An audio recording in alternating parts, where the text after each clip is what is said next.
Io cos'è? Devono fanel. Io tonga day lehy sesta banana tsisy lavalaha mihitsy. Fô rafizy rafily miambolo lasa miamboko zany tsy vakiatsika aloha zany anotsika le nalaza vakiatsika aloha zany.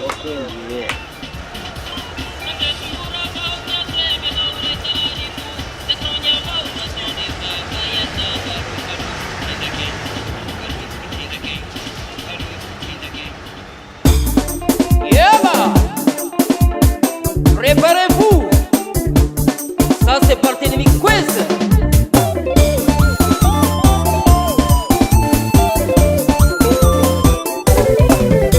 Namarso dia marolo malagny fiainagna anao fo ataovy milay izy variagna antegna etsikola anao miezah mba hamolololo nama ery longwe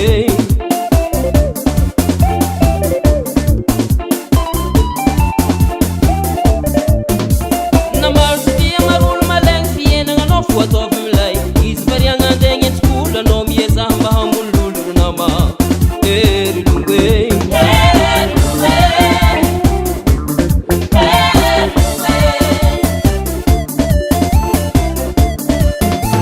andesy-mora avao ty azo hoe avela ho ray kararivo ze taony avao ro ataonde vaka iasagna aloko alotsika tsinjake alotsika tsinjake alotsika tsinjake alotsika tsinjake